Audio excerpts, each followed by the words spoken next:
मसीह यीशु के बबरकत और जलाली नाम में आप सबों की सलामती हो। आज हम बहुत ही एक उम्मीद और उम्दा टॉपिक पर बात करने को हैं, इब्लीस की कुव्वत को तोड़ना।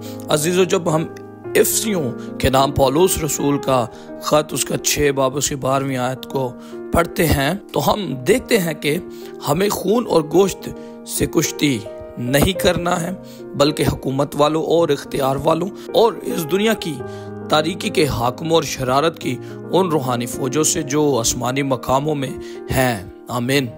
खुदा का कलाम हमें तालीम देता है कि ये बुरी रूहें आसमान से गिराए हुए फरिश्ते हैं जिन्हें खुदावंद यीशु मसीह ने इनके मकाम से हटा दिया। हमें ये जानते हुए इन बदरूहों का मुकाबला करना चाहिए कि यीशु ने इनको पहले ही शिकस्त दे दी है, इन्हें तबाह बर्बाद कर दिया है। कुलसियों 2 बाब की 15 आयत में पढ़ते हैं, और अब जबकि यीशु ने उन्हें इनके मकाम से हटा दिया है, हम इन पर गलबा हासिल कर सकते हैं। दर हकीकत खुदा ने जमीन और इसकी सारी मामूरी को बनाया और अपने हाथों के तमाम कामों पर आदम को इख्तियार बख्शा। दूसरे अल्फाज में आदम इस दुनिया का खुदा था। आदम ने बहुत बड़ी बगावत की, खुद को इब्लीस के हाथों बेच दिया और इब्लीस आदम के जरिए इस दुनिया का खुदा बन गया।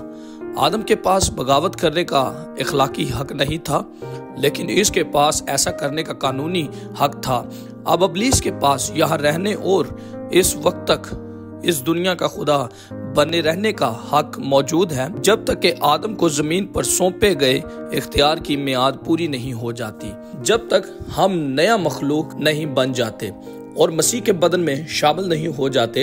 इब्लीस को हम पर हुक्मरानी करने का इख्तियार है, जैसा कि हम कुलसियों 1 बाब की 12वीं से 13वीं आयत में पढ़ते हैं। और बाप का शुक्र करते रहो जिसने हमको इस लायक किया कि नूर में मुकद्दसों के साथ मिरास का हिस्सा पाएं। इसी ने हमको तारीकी के कब्जा से छुड़ाकर अपने अजीज बेटे की बादशाही में दाखिल किया। इस वास्ते इब्लीस को हम ईमानदारों पर हुक्मरानी करने और हम पर गलबा रखने का कुछ इख्तियार नहीं। इसके बावजूद बहुत दुख की बात है कि बहुत से मसीही लोग खुदा की कुव्वत और कुदरत की निस्बत इब्लीस की कुव्वत और कुदरत पर ज्यादा ईमान रखते हैं। बाइबल मुकद्दस सिर्फ पहले आदम ही का जिक्र नहीं करती, बल्कि दूसरे आदम यीशु मसीह का भी जिक्र करती है, जो हमारा मुतबादल बन गया।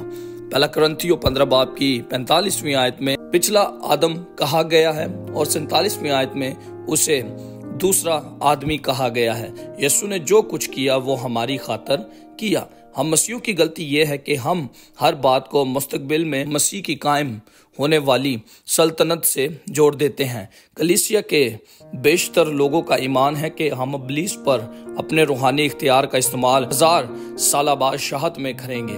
अगर ऐसा है तो बाइबल मुकद्दस क्यों ये फरमाती है कि 1000 साल दौर के दौरान इब्लीस को बांध दिया जाएगा। इस वक्त वहां इख्तियार इस्तेमाल करने की कोई जरूरत नहीं होगी, इसलिए कि वहां कोई ऐसी चीज मौजूद नहीं होगी जो नुकसान या तबाही का बायस होगी। इस दुनिया में रहते हुए आपको और मुझे इख्तियार दिया गया है कि हम इब्लीस की हुकूमत, उसके जोर, उसकी कुव्वत को हम तोड़ें।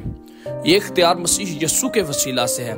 याद रखें, आज अगर आप और मैं मसीह यीशु के खून से धुले हुए हैं, हमने यीशु को निजात दहिंदा मान लिया है, हमने कलीसियाई तौर पर मसीह के खानदान में शामिल हो चुके हैं, तो याद रखें आप और मैं इब्लीस की कुव्वत को तोड़ सकते हैं। हाँ जी, आप सही सुन रहे हैं।